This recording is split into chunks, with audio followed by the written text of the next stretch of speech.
Harvard University, where she's the Elliott and Oni Adams Professor of Biochemistry and Systems Biology. Pam, as you probably all know, is a central player in the field of synthetic biology. She's won numerous awards early on in her career, all the way through the NIH Merit Award and numerous others.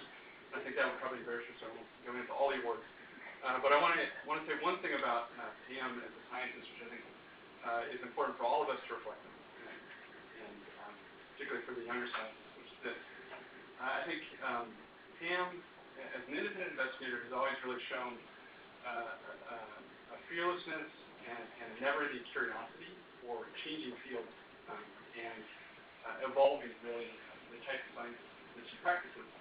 And so, for example, and I don't want to say things too much, but many of you have probably at some point used Gal4 in yeast, right? The transcription factor, Gal4. And Pam is actually the one who discovered how that protein actually gets into the nucleus. And fundamentally, how transcription factors are targeted to the nucleus by working out the nucleolization sequence, when she was a postdoc in Mark Katachian's lab. And as you can imagine, at the time, there were fundamental questions about how transcription is regulated. And Pam made a living in terms of the yeast cell biology world, made a lot of advances on how nuclear import and export works, and was really well-known in the field of yeast cell biology. Around that same time, she actually basically made a question. I can speak for her a little bit, but I imagine she was looking around and thinking, what is the real exciting challenge? And she basically converted her lab entirely, or mostly entirely, I should say, into a cancer biology lab, actually thinking that we understand proteins and transcription, maybe we can understand how that goes awry in cancer. And so she had part of the Dana-Farber Cancer Institute, and again made very fundamental discoveries in this time in how the nuclear pore can actually regulate transcription. Then around that time, and that's probably 2002, 2003, maybe a little bit earlier, she decided, you know what, now that I've really understood how the yeast works, and now I understand how cancer works, maybe I can start to think about how we can take all the knowledge and start building cool things. And again, she completely changed the course of her lab. And this is where I sort of entered the picture.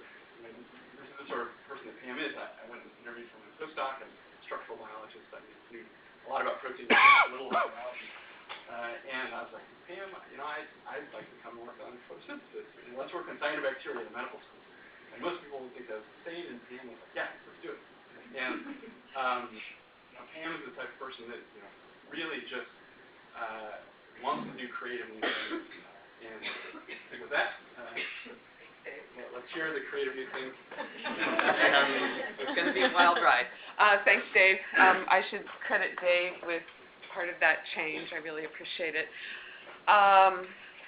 So thank you all for coming. I feel bad for you people standing. I think there's still some room if you want to sit down. It actually reminds me about, I love coming to California because I'm actually from here. I grew up in that little town called Atherton on the peninsula before it was the richest town in the country. And my sister actually went to Berkeley, some of you know this, at the time of all the strife around People's Park and all that. For those, I think there's almost no one here who remembers that except Jeremy, right? I don't have my glasses on. But anyway, that converted her to be in the Weather Underground, and then she disappeared. So that's my memories of Berkeley. When I was a child, my parents used to bring me up here to bail her out of jail. Things have changed. All right, so I've probably prepared a seminar that's too long, so I may have to skip some. What I'm going to do is, because of your interest in energy, I'm going to probably spend the first half to 3/4 talking about some of the ongoing projects in my lab in that area. And then I'm going to spend the last part of the talk on some very new work that has to do with how we can use organisms to interface with mammals to report on their biological state. But I want to begin with lava. So I was recently in the Galapagos, and best place in the world, but I learned that the islands actually are volcanic, and they begin looking like this. This is actually an island you can go to, and it's all lava. And then what happens over time is birds drop seeds, birds land, birds' beaks grow different lengths, things like that, and then pretty soon you get these beautiful islands that look like this. And of course, this is where people go to study evolution. And this got me to thinking about the comparisons between evolution and what we are trying to do in terms of building biology. So I don't want to go into a lot of ideology about evolution. I'm actually really bad at it. But I think that biological design, it at least has to work at some level, else things will die. So it has to get by at some level. Whereas if you're a human designer, and you're allowed to say that in California, right? If you're a human designer, you can afford to proceed through intermediates that don't necessarily work, but they can inform you in how you might proceed forward as a designer. And I think that's one of the sort of underlying principles about what we're trying to do in synthetic biology. So this is the ideology around synthetic biology, that we want to act like engineers, and we want to speed up this so-called design, build, test cycle.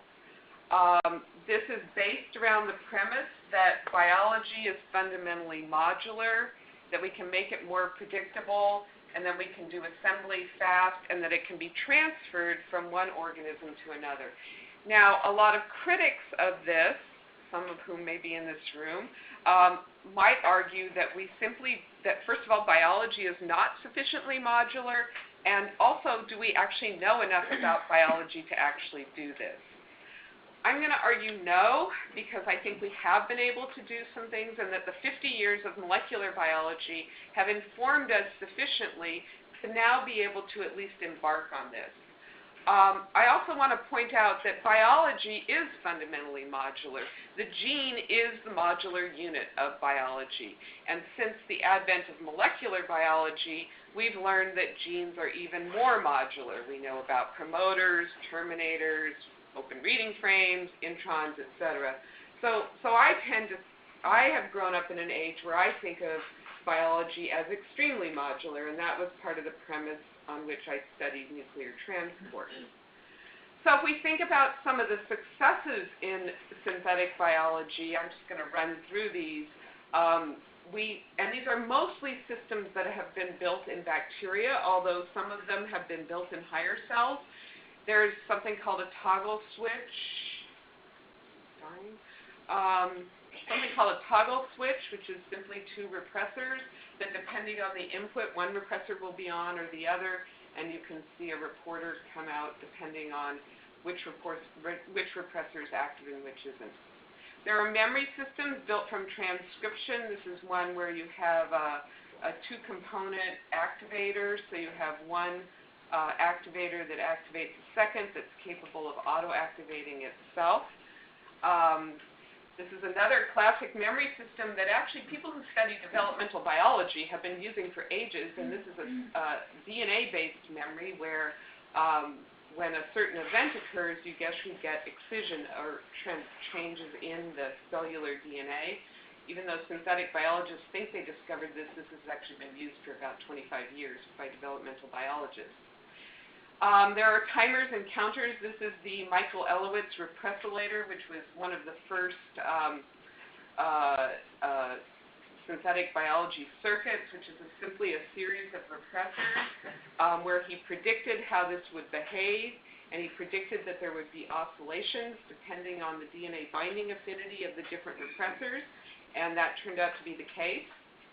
And then there are event counters, where depending on the incoming signal, you will get a different reporter signal depending on what the incoming signal is, and that will tell you how many times that event has occurred.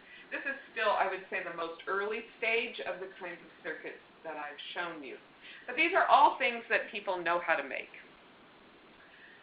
The other thing that is going to be an emphasis of my talk, which is something that does hark back to my earlier days as a cell biologist, is the role of compartmentalization in cells.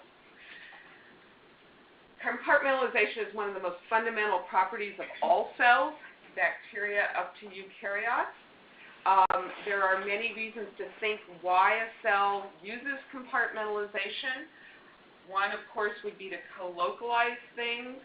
One would be to protect the contents from the cytoplasm or the outside, or to protect the outside from whatever is inside, or as storage. And so we are trying to use some of these principles in engineering cells. So I just can't help but be in California and remind you of a quote from Steve Jobs, which I think that as cellular engineers we should be more aware of this, that it's really about the customer experience, right? You don't want it to be too complicated. Ideally, we would want a cell that produces on command and you didn't necessarily have to know how it works. It's like kind of like this computer. I don't have a clue how it works, but it looks great. So it should be simple and elegant like the computer. And again, this goes back to, do we know enough about nature to actually make it elegant and simple? And maybe the answer is no. Maybe it's too complicated. So there is an underlying scientific question, I think, in synthetic biology that people don't appreciate. It's not just what can you do, but what can I learn about nature in doing it, and can I build things that will help me interrogate nature more? So these are the three things I'm going to talk about. I'm going to, as I said, talk about compartmentalization. I'm talking a little bit about natural systems versus synthetic. And then I'm going to talk about sunlight and stuff. Since I'm from California, I love sunlight. And then this is going to be my favorite experiment, so I really want to get to this, which is the animal interface with genetic circuits. And I'll tell you what that means later. All right. So people say, well, what are the great hopes for engineering biology on Earth? And one would be to make a more sustainable Earth. I'm part of the Harvard University Center for the Environment. My colleague Dan Schrag always makes me show this slide. So this is use of the word sustainability over time. So here we are, and let's see, I have my glasses on. By 36, once per page, 61 once per sentence, and pretty soon we'll be up to every word is sustainable. So I guess we have to come up with a new word. So I'll leave you with that challenge, or maybe we need to think about defining better what sustainable means. That said, when I think about things that are likely to help with this process of saving the world, one, of course, are plants. And then what I'm going to talk about, which are microbes that use sunlight, cyanobacteria in particular. And I should say that it was Dave that brought cyanobacteria to my laboratory. This also came about early on through a sort of a weird act that I never thought would occur, where we received money through the ARPA-E program to do something that is probably thermodynamically impossible, but was to make bacteria that would use different sources of electricity in the form of electrons, also fixed carbon, and because it was the DOE, we had to make a transportation-compatible fuel. I didn't really like that part of it, but this was, I'll come back to this. This is another reason we got into this. And so, first of all, how does nature fix carbon? And I'm not going to talk about the Calvin cycle per se, but I do want to begin with a quandary that's something that always confounds me, and maybe you all know the answer to this, but photosynthesis did evolve. It was one of the first things to happen, right? And it evolved when there was no oxygen in the atmosphere. There was 20% CO2, and so Rubisco evolved in very low oxygen, no oxygen, and Rubisco, as you know, is the most abundant and the least efficient enzyme on Earth. Now, what happened with Rubisco is that, and this line is, I admit, artificial. There are a lot of oscillations here, but CO2 levels did drop, but Rubisco remains oxygen sensitive. Photosynthetic microbes do it a little better, and I'm going to talk about that, but I think if you look at the number of papers and maybe there's someone in this room that's going to contradict me, but the number of papers where people have tried to make a better Rubisco is in the orders of probably thousands, and it has not been tremendously successful. And I want to propose some other ways that maybe we can make photosynthesis more efficient. But let me begin with nature and the cyanobacteria. So here it is. It looks like a chloroplast. It has multiple membranes, and in fact is thought to be the precursor of the chloroplast. And the photosystem sits in these membranes, which look like thylakoid membranes. But, as Dave pointed out to me, they do contain these proteinaceous symmetric structures, which are called carboxysomes.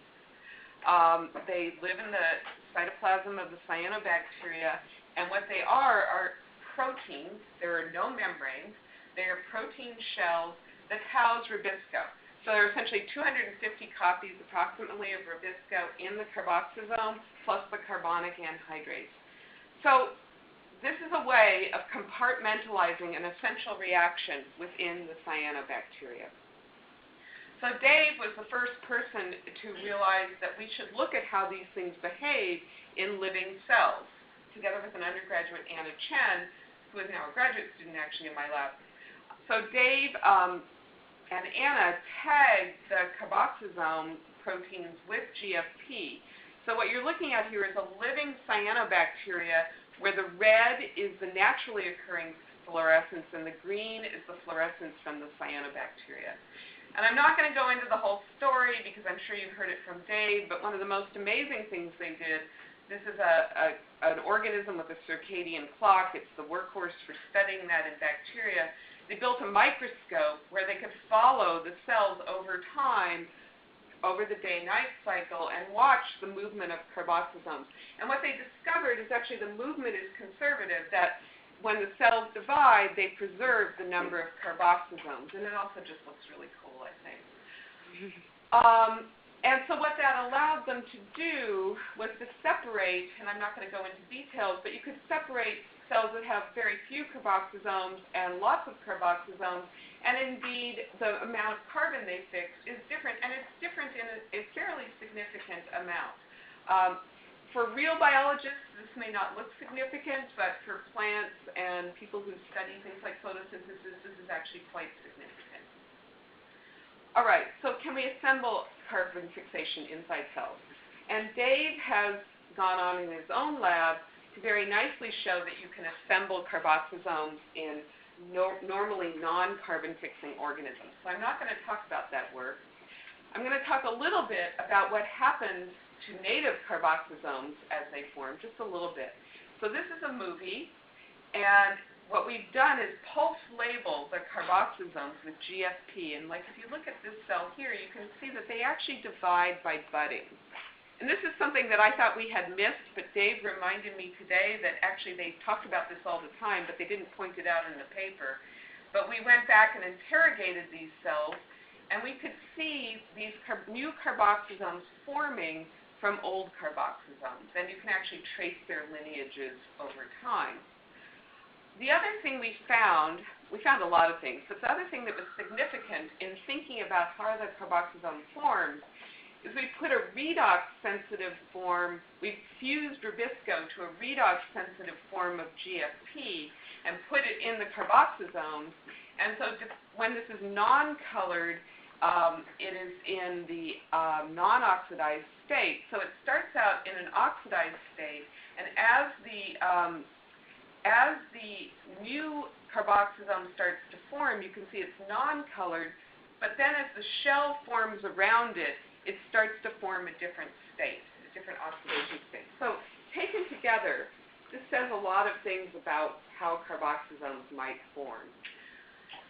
One is that they might form from Rubisco, forming a polymer, and the shell may form around them. So at some point, this Rubisco has to be exposed to the cytoplasm, and then a second carboxysome may form because the shell forms and this one buds off. Another possibility that we're exploring is that the old carboxysome actually serves as a template, and then of course there's a possibility that they simply fracture into two, although our oxidation data would not really support that.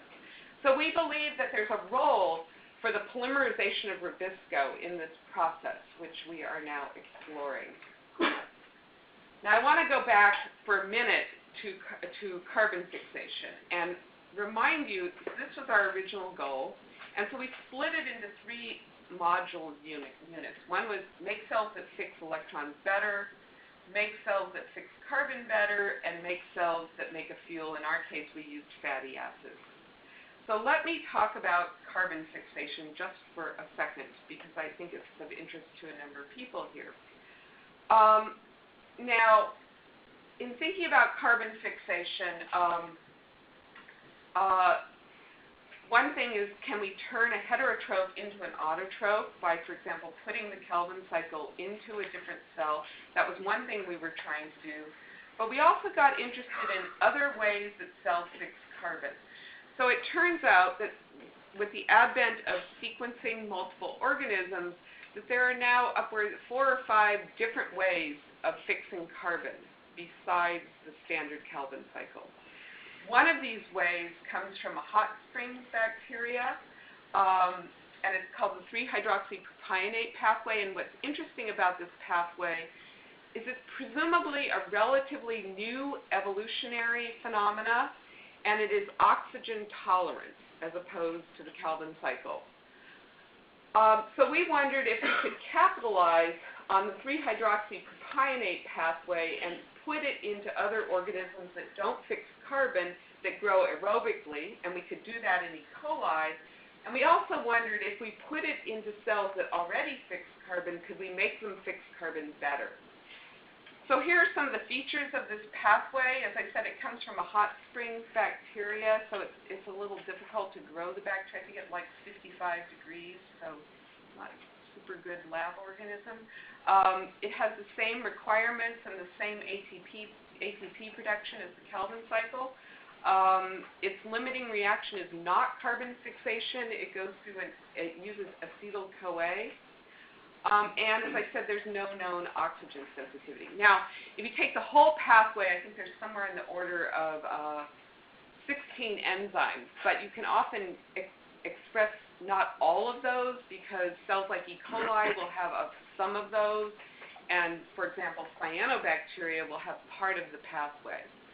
So we went ahead and expressed the necessary genes in cyanobacteria.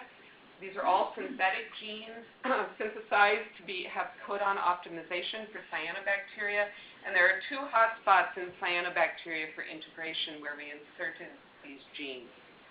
And then we looked at the growth of these cells versus wild-type cells, and here's the striking result. We sort of made the super cyanobacteria. It's a little scary, actually. I realized after we did this that we better use a lot of bleach to kill this thing. I pointed out to the people in my lab that if this got out, it could be very bad for the ocean. Only realized that in retrospect. But the point is, here's the control. I know this is not socially correct, but my best friend runs the Monterey Bay Aquarium. But anyway, here are the controls, and then here's the super cyanobacteria growing much better. And you can see that there's an inkling that this hypothesis might be correct.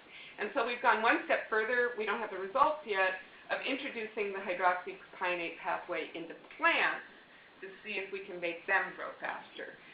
The speculation is that if you can make plant biomass 50% more, and you guys know more about this than I do, you could begin to solve the world's food problem.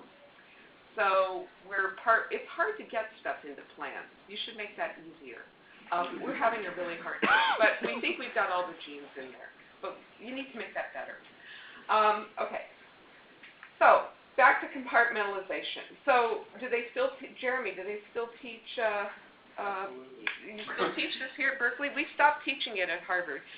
So for you all know that this is part of the metabolic pathway then, right? It's only one part of it. It's extracted from that wonderful metabolic pathway chart that I think maybe you can still get online.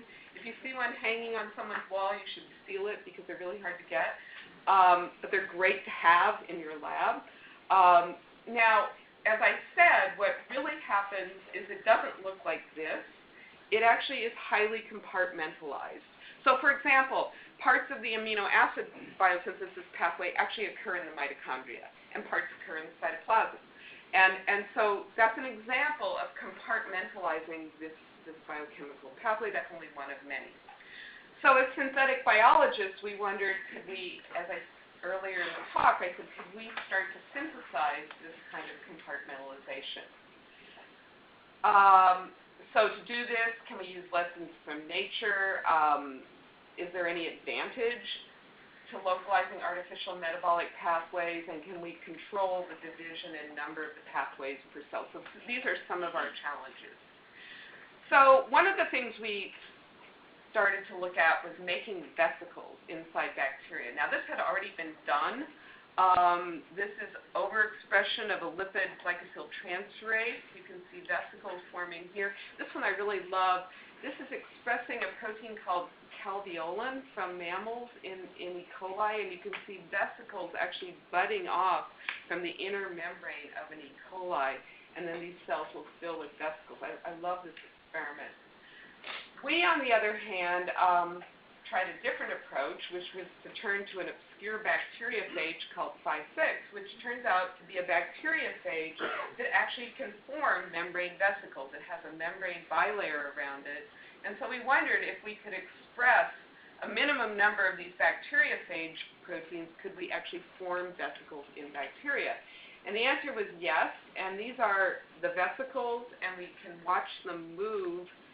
We can also show that they are composed of lipid bilayers. We can show that things are trapped inside them. And we can actually measure their size by looking at that movie and measuring their diffusion. And they are on the order of the size of synaptic vesicles. They're bigger than ribosomes. So this is our strategy for vesicle compartmentalization. We, for example, hope that we can do things like accumulate metal ions inside these vesicles and maybe make different kinds of metal composites and things like that. Now we have a different strategy where we localize enzymes onto scaffolds to try to increase the metabolic flux through a pathway. Now, I know that John Duber has done this very nicely on proteins.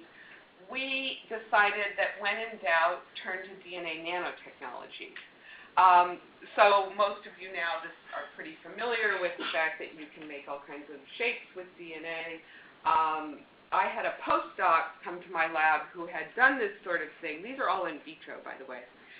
And I said to him, you know, my dream is no more smiley faces, but let's actually try to get this stuff to work inside cells.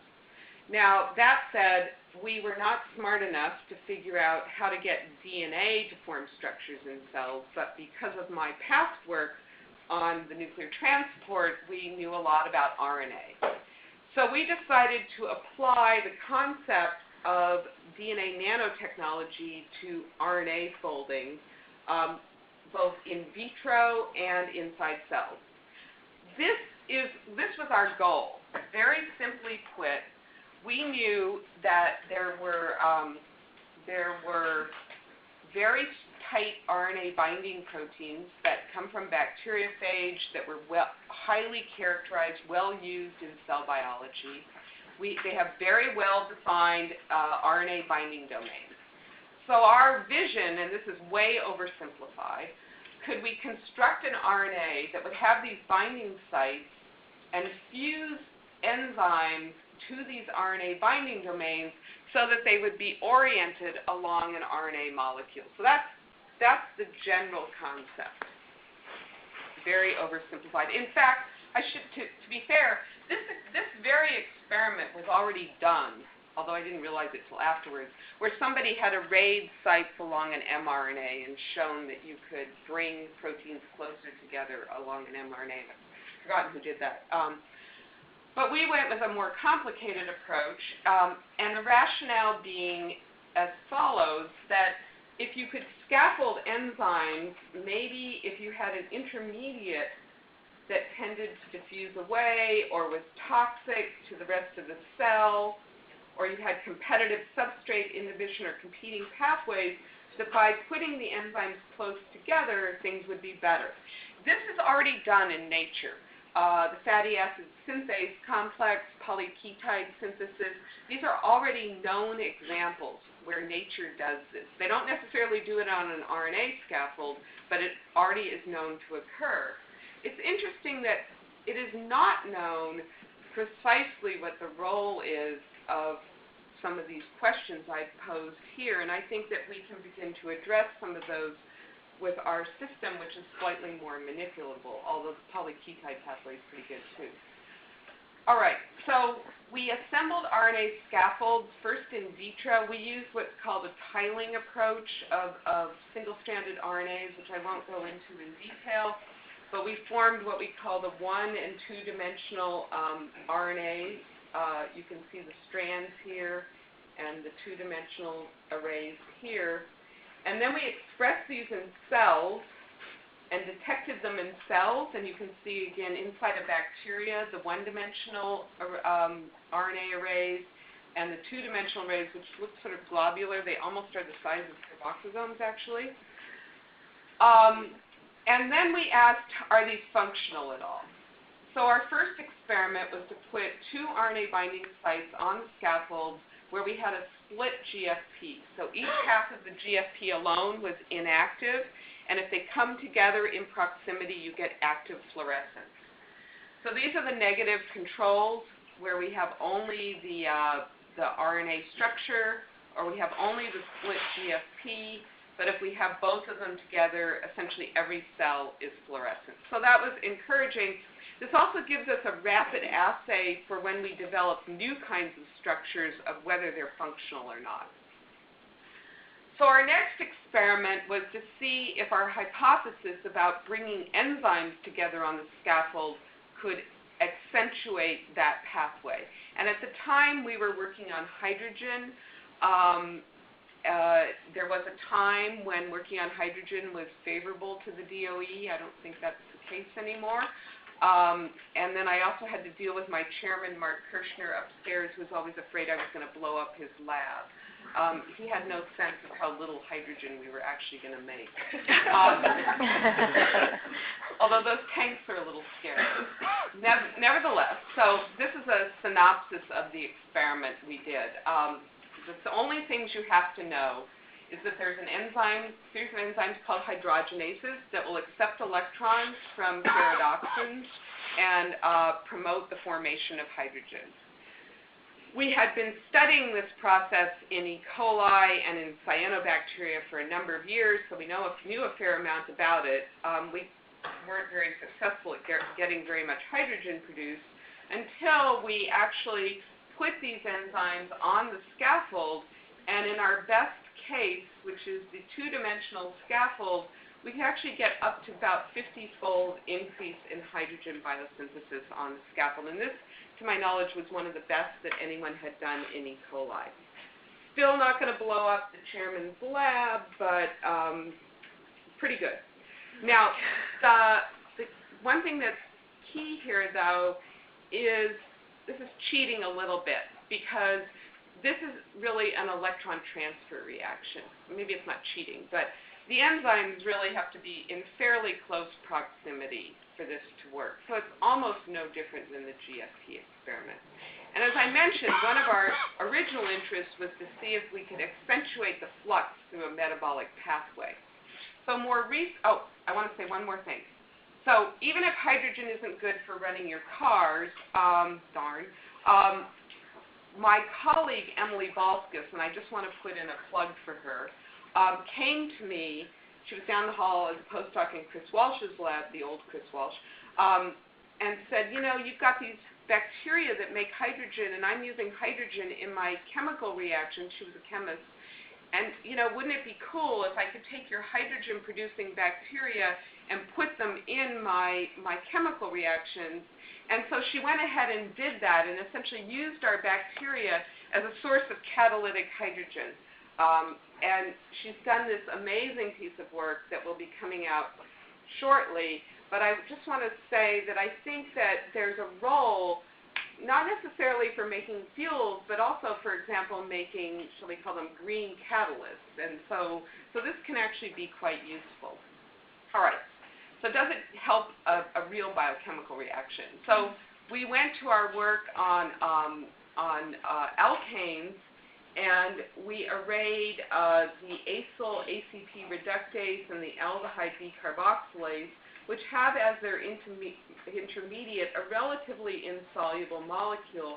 And you can measure this reaction by measuring the level of pentadecane. And so we arrayed these two enzymes on the scaffold, and we found indeed that when they are on the scaffold, they gave about an 80% increase in outcome of pentadecane, which is pretty good for this reaction. It's one of the best that people have done. I'm not going to talk in any more detail about this, but one thing we've found that we think confirms that this is really about the enzymes coming together in the proper orientation is the beauty of the RNA scaffold is you can actually manipulate it. So we can reorient the enzymes relative to each other and measure how efficient the reaction is. So we can sort of turn the helix and then make them far away, their active sites far away or closer to each other. And as we make them more farther away, indeed this reaction gets less efficient. All right, so I promised I'd talk about the sun, and then I will talk about the gut. So, sunlight.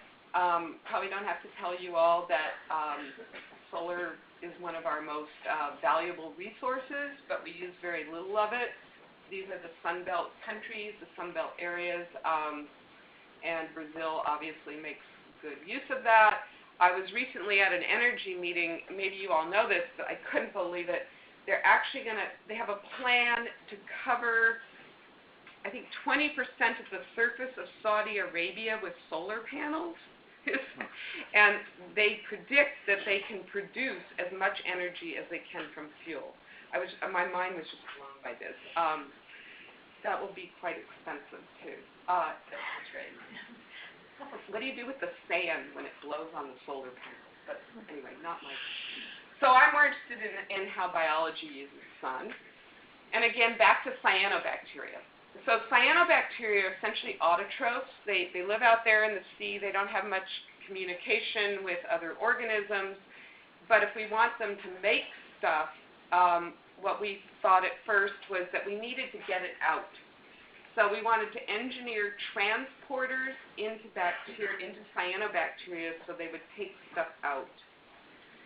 What would we have them make? Well, of course, we thought about fuel, and then we thought, well, we're never going to scale with fuel, so let's have them make a high-value commodity.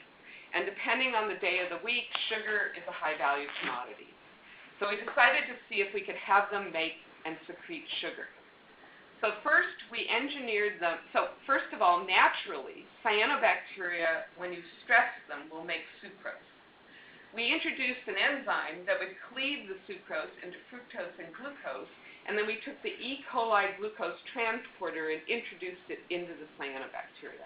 So these guys are just feeding off of sunlight and a few minerals, and they're producing glucose. Now, I could give you a lot of numbers, but I'm just going to show you visually what happens.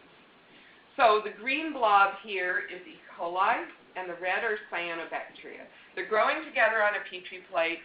E. coli requires sugar for growth. There is no sugar being supplied here except for what is coming from the cyanobacteria. So these E. coli can grow with the sugar that's being secreted from the cyanobacteria. So we decided to go this one better and say, okay, why not get them to secrete the sucrose directly? Now, the problem with the sucrose transporter in E. coli is that it's actually an antiporter. However, we took advantage of a trick. It's not really a trick, it's a fact, that cyanobacteria grow at high pH. And our prediction was then, since they're growing at pH 10, we should be able to reverse the direction of the sucrose transporter. We put it in cyanobacteria, and that turned out to be the case. And so we can have them secrete sucrose up to 85% of their biomass converted into sucrose. And if you mess around with the numbers, you can make an argument that this is almost as good as sugarcane. Now, there's some biology here that turned out to be interesting. So we wondered, everyone is trying to make photosynthesis better by engineering the front end. We wondered if there's bottlenecks at the back end, and that by having carbon filtered into sucrose and then secreted, could we be then relieving these bottlenecks? So have we expanded the sink for carbon? And if that were true, we might predict that the bacteria might be capable of increased photosynthesis and CO2 fixation. And that turned out to be true. So these bacteria that are sucrose producers are also better at fixing carbon and fixing light. And so we can use the information from these bacteria, such as gene profiling and genetics, to get at ways to make these bacteria better at photosynthesis. All right, I'm just going to go through this very quickly. We also have a collaboration with Dan Nocera, who has created something called the artificial leaf, which is a relatively inert catalyst with a silicon voltaic that produces hydrogen. And so we said, well, we can grow Ralstonia on this. It should be relatively untoxic, and we could engineer the Ralstonia then to use solar energy and produce stuff. And so we've been successful at that, especially having them make fatty acids. So we've engineered bacteria and now Ralstonia to make medium chain fatty acids. Here's an example of an increase in Ralstonia by putting in different length thioesterases that are specific for different length alkanes, and by inhibiting beta oxidation. So I'll just throw that out as an aside. And I'm going to skip this just to say that you can argue that the bionic leaf, as we call it, could be better than the natural leaf. Because in the last 15 minutes, I want to talk about something very new and pretty exciting that doesn't have to do with energy per se. And it came out of a DARPA effort where we were supposed to design safeguards for pathogenic microbes and microbes that would report and act. And the motivation here was to build cells that could remember and tell you what happened, to count and tell you when it happened, and interestingly, to protect intellectual property. So remember, this is a DARPA thing. So imagine you started your biotech company and you have this amazing bacteria. And so part of the idea was sort of hide in plain sight. Could we make a bacteria that if somebody stole it, it would die? And I won't tell you how we did that because that's part of a red teaming effort at DARPA. So if I told you, you'd tell them and then it wouldn't be red teaming anymore. But we also got very interested in this idea of taking our memory circuit and asking, could you report on what's going on inside the animal? And I'm going to say animals, even though I've illustrated it as humans. We're not working on humans yet. But the basic idea is that you have some kind of stimulus that's transient. There's a burst of a signal that then promotes, as I showed you in the very first part of this talk, a memory circuit which will auto-activate itself and stay on. So this looks like a situation where you have two transcription factors, two repressors, and that it's essentially a toggle switch, and that if you made one of the repressors, you would then turn off the synthesis of the other one and promote the expression of a reporter. So for some of you older people, right, this should look just like lambda. Anyone remember lambda here? So here's the lambda operator. It has C1 and CRO, which are the two repressors.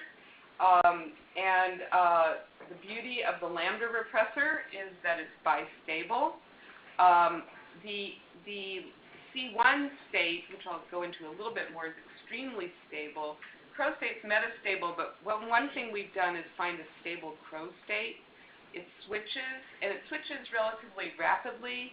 You only need, the C1 is lambda repressor, for those of you who don't know. You only need the copy number to go from 200 to 20, which is about 4 cell divisions.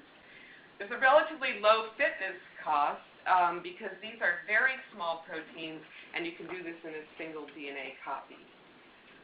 I know it's a little late in the seminar, so I'll just briefly go over this. When C1 is made, this is the lysogenic state, so this is when lambda is hiding out in the bacteria. And when bacteria are, for example, exposed to UV light, you turn on the lytic state by turning on CRO and inactivating C1. C1 can be inactivated usually by mutation or cleavage, and there are other failure modes for C1, which I won't go into. All right, so for the fun part. So rather than assemble 14,000 different versions of this, we actually just tried 4. I realize that's not the synthetic biology style. And to make a very long story short, if anyone's interested in lambda, we can talk about this later, but the one that worked best was where we actually put a stop codon between CRO and beta-galactosidase. We had the entire operator present. Anything that had to do with degrading lambda repressor more rapidly, there's a mutation called C1857, didn't work. So this was our best case. We went ahead with it. And so we wanted to make cells that could remember that the animal was exposed to an antibiotic. So we used tetracycline or its derivative ATC. So first we showed that the cells with no stimulation from antibiotics, these are indicator plates for anyone who remembers those. So these are, you can either express beta-galactosidase with a dye present and the cells will turn blue, or on a pH plate and they will turn yellow if they're expressing beta-galactosidase. So the system worked because when we added tetracycline, the cells turned blue or yellow, so it was working. Now this is a bit complicated, but we wanted to show that the memory state was active. So just look at, just think about this. So we take the cells, add the tetracycline, and they turn blue. And then we remove tetracycline, and over 5 days in culture, so that's many generations for a bacteria, we get 91% of the cells, what we call in the CRO state, or indicating that they remembered exposure to antibiotics. And this is just that data plotted out. Okay, so to do a mouse experiment, so we wanted to take mice and treat them with antibiotics transiently, and then put in these bacteria and ask, when they come out, do they tell us that the mice were exposed to antibiotics? Never thought in my life I'd do a mouse experiment. So it turns out to be really complicated, especially writing the protocols. So first of all, your gut bacteria are sensitive to streptomycin. So you can make your strain of interest streptomycin resistant. So that was the first thing to do. And so then you pre-dose the animals with streptomycin to clear out their intestine. And then you administer your strain to the mice by something called oral gavage. And then you can do this in different orders, but then you dose them, you remove the drugs, and then, oh my God, you have to take out the fecal matter and plate it on a lac indicator plate.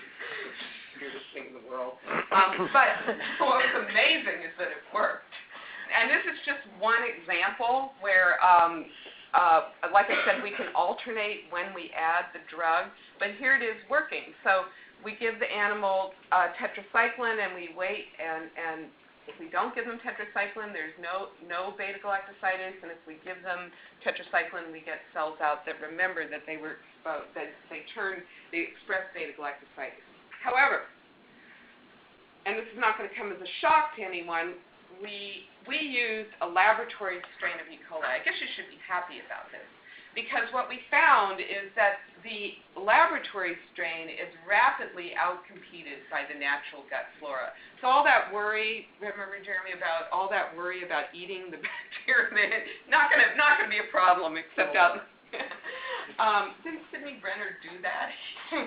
Yeah, I think he wrote a paper on it. But anyway, this shows, the laboratory bacteria aren't so good. So what we did was to isolate a natural gut bacteria, and it is E. coli because we've sequenced it. And then we did something called a P1 transduction, which is very unsynthetic biology, but it allows you to move that little lambda piece totally from the lab bacteria into the natural gut bacteria. And the gratifying result was that the natural gut bacteria does much better than the engineered one. And that is exemplified here. You can see the natural gut bacteria will remember, that's good. And these gray bars are the natural gut bacteria. You can see they're kind of plateauing, whereas the E. coli K12, the lab strain, is being outcompeted. This is total. Okay, so what do we hope to do with this? I've got to say, you know, you talk about modularity. The Lambda operator is one of the most modular elements there is in biology so far. We can move this thing around and it works all the time.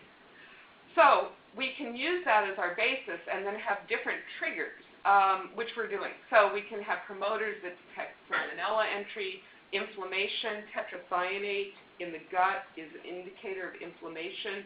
We could monitor nutritional state as the bacteria go through the gut. So we think this opens up a lot of possibilities. And lastly, what about probiotics? There is a report from one of the pharma companies that claims that synthetic probiotics, no pun intended, might be the most palatable of genetically engineered therapeutics. So for example, if you suffer from a chronic disease like inflammatory bowel syndrome, you're in a lot of pain, and if you could make a bacteria that can sense that and secrete something, that could be an incredibly powerful tool.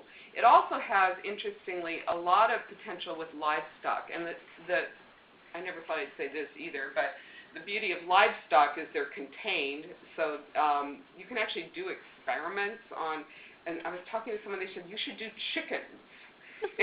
Oh my God. But anyway, so this is the dream of not only reporters, but potentially synthetic probiotics. And with that, I'm going to end. The people in red contributed this work. Some of them are in this room, so I have to shout out for them: Carolyn Aho Franklin and Dave Savage, and maybe others I don't know. And I want to particularly acknowledge the other people in red, some of whom I've mentioned. Joe Torella and Garrick did the scaffolds along with Cameron Mervald. And Jordan and Jonathan are essentially single-handedly responsible for the mouse experiment. And while we're asking questions, as some of you know, we made magnetic yeast, and so they will migrate towards a magnet underneath, and that's my last slide. So thank you very much.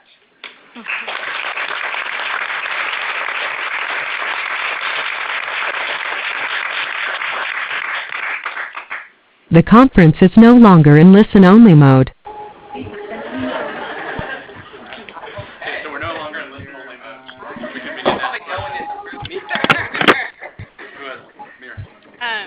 That was a really great talk. Thank you.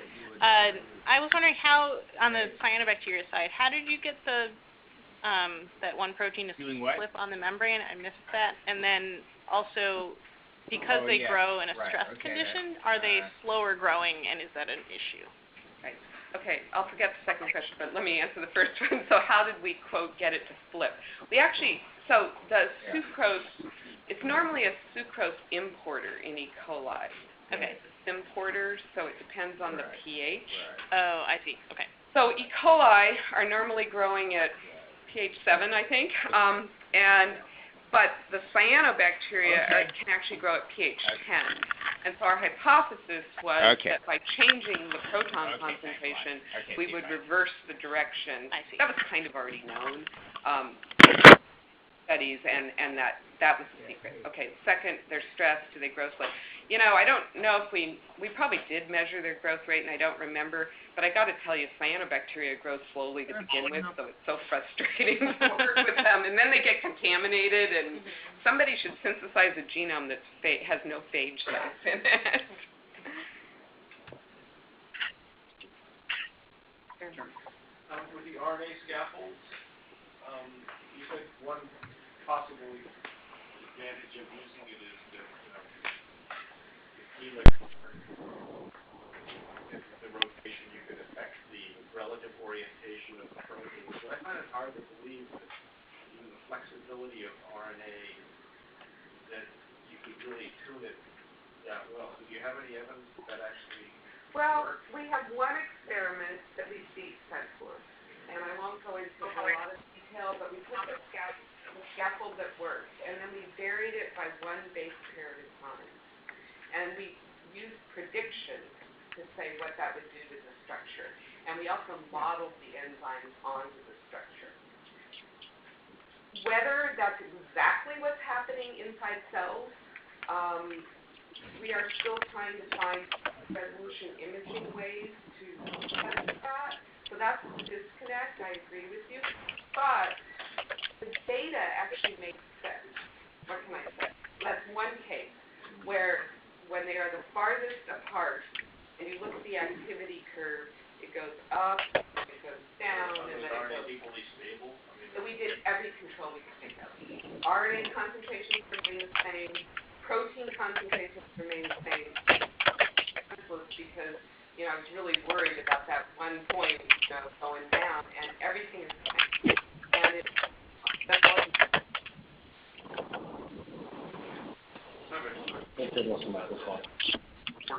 Ultimately, we thought it all about using ways to manipulate the chromosome and next-generation sequencing to hope that you could simultaneously monitor 10 or 15. Yeah, so we can build some. So Dave's asking about instead of using The conference is now in listen-only mode. that Dave's asking essentially instead of using transcription as the readout, use DNA rearrangement, which, as I said at the beginning of the talk, has historically been used to monitor, say, development in cells. And we can do that. We built that system. To be honest, in our hands, when we compare directly the DNA rearrangement memory system in bacteria to the lambda transcription system, we find that it is not as efficient. And it's also, you increase your chances of getting mutation when you start manipulating the DNA. It's not out of the question. It also only allows you then to have one event. So you can have one switching event. So you don't get any amplification, really. So we've been actually very pleased with using transcription, and that's what nature uses. So that's my take on it. I'm not against it, but, and I don't think, you mean if we want to monitor more than one thing? Well, You might have a population to be of honest, bacteria. we can't use GFP at all because the gut bacteria is fluorescent. You put it through the fact. So I think, I think what you could do is use more growth collections also. Any other questions? Yeah. For your bicycle switch, can you fine-tune the switch when you actually report different doses Yes. So we can do a concentration curve of inducer, which I didn't show the data for, and we can compare that to the switching frequency. I don't remember what the result is, but we can. Yeah, strains that report very low concentration. Yeah. We can do that. We actually have a separate project where we're doing that in mammalian cells because they're, like with interferon, depending on the level, you get different kinds of responses. And so there it's actually a physiologically important issue. But the answer is yes. And we can also build, we can essentially build a counter into this also, which we've done more recently as well. The engineered strain ACRAB binds with tetracyclines and cholesterol transporter. I'm sorry, which ACRAB is a system in No, but you're talking about the K-12 strain? the reporter where you use the tetracycline derivative as the inducer. Yeah. Do you know if that's transported by the ACRAB? Yeah. I'm pretty sure we used the right strain. Because I think when we used the wrong strain, it didn't work. Which is something we would always do. We always use the wrong strain first. then we figure it out. That's not gonna, that, you know, natural Yeah, bacteria yeah. might have something that kept the Well, cellular concentration right. low enough that it wouldn't trigger. So I love this idea of the natural bacteria, because you can imagine really exploiting that. So we just sequenced the ribosomal RNA to confirm it's E. coli. It's also P1 transducible, so I'm pretty sure it's E. coli. But we have not sequenced its entire genome. And I really want to do that because here we have a really well-demonstrated case where it can out-survive the laboratory strain, so I want to know what's different about it. All right. Everyone wants lunch. Let's thank Pam again. I